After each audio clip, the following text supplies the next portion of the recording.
Hello students, आज हम worksheet number 39 करेंगे। तो 39 नंबर है बच्चों topic past perfect continuous tense. तो बच्चों वही बात, कंटिन्यूअस मीन्स ही क्या है, आईएनजी है ना। परफेक्ट मीन्स क्या है, प्रेजेंट परफेक्ट मतलब हैज़ हैव, और पास्ट परफेक्ट मतलब हैड। और हैज़ हैव हैड हमेशा अपने बाद थर्ड फॉर्म लेते हैं, इसलिए इसके लिए बीन लगाया और फिर आईएनजी फॉर्म लगाएंगे। देखते हैं, ये देखो परफॉर्मर ये रहा, when I saw him I had been watching, ये देखो है ना। फिर है water had been flowing for many days when they repair the pipe. Structure वो कहता है, सब्जेक्ट है, हैड बीन है, आईएनजी है एंड अदर वर्ड्स है। रिकॉग्नाइजेशन वो कहता है, generally this tense is used with the simple past. वही बात है, सिंपल पास्ट होगा और फोर या फोर सिंस होगा बिफोर द टाइम।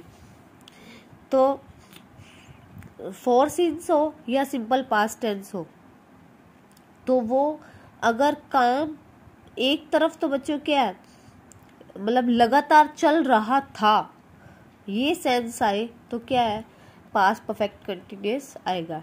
जैसे है फिर वही सेम इंडेक्स उसने दिया है, अफर्मेटिव टू नेगेटिव, नेगेटिव और affirmative to interrogative. Same affirmative to negative बनाने के लिए हेल्पिंग वर्ब के बाद नोट लग जाएगा।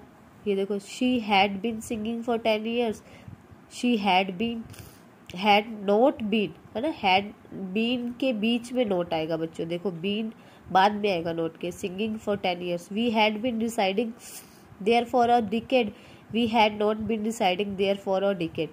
He had been playing in the team for 10 years. He had not been playing in the team for 10 years. The spider had been trying to climb up for a long. The spider had not been trying to climb up for a long.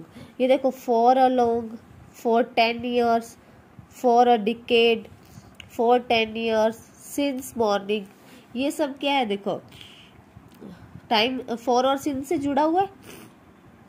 और उसके उस साथ में क्या है, आगे देखेंगे simple past कैसे लेता है। फिर अब देखते हैं इंटेरोगेटिव कैसे बनेगा, same as it is, as ही वैसे ही। हेल्पिंग वर्ब बाहर, हैड बाहर आएगा, had she been singing for 10 years, question mark. Had we been residing there for a decades, question mark. Had he been playing in the team for 10 years, question mark. Had the spider been trying to climb up for a long, question mark. ठीक है बच्चों, तो ये तो था past perfect continuous. देखो थोड़ा सा बच्चों कंफ्यूजन रहेगा आपको पास्ट परफेक्ट में और पास्ट परफेक्ट कंटिन्यूअस में, है ना। और पास्ट कंटिन्यूअस, पास्ट परफेक्ट और पास्ट कंटिन्यूअस में तो देखो व्हेन और वाइल से है, सीधा सा हिसाब ही अपना व्हेन वाइल से है। व्हेन वाइल से अगर एक साइड सिंपल पास्ट है तो, और सेंस क्या रहा है, रेगुलर काम चलने का, तो पास्ट कंटिन्यूअस आ जाएगा। तो फिर आगे देखते हैं अब, rearrange the sentences.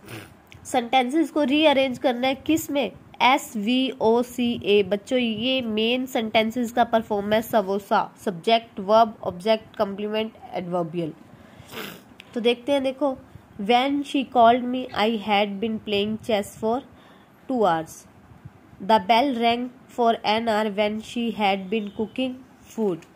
It had been raining. It had been raining for 2 days. They had been repairing the bridge for 5 years. He had been playing for India for many years. तो बच्चों ये अपन ने सेट किया। देखो अब मैं main बता देती हूँ। देखो ही सब्जेक्ट रहा, हैड बिन हेल्पिंग वर्ब रही। वर्ब के दो पार्ट कर देते हैं ना, जैसे ये पार्ट पूरा क्या है वर्ब का, SVOCA है ना। और फिर क्या होता है, वर्ब का पार्ट में भी हेल्पिंग वर्ब हैड बिन, और उसके बाद क्या आया, मेन वर्ब प्लेइंग आ गई, ठीक है। और for India for many years, ये सारा ऑब्जेक्ट और कम्प्लीमेंट और एडवर्बियल है। तो बच्चों ये अपन टॉपिक सवोसा का वापस से करेंगे आराम से, वर्कशीट के अनुसार मैंने अभी सेंटेंसेस को सॉल्व कर दिया है, तो आप देख लीजिए। और अगर आपको मेरी वर्कशीट करवाना अच्छा लग रहा हो तो प्लीज़ चैनल को सब्सक्राइब करें, वीडियो लाइक करें और फ्रेंड्स के साथ शेयर करें। जुड़े रहें मेरे साथ। Goodbye, all the best.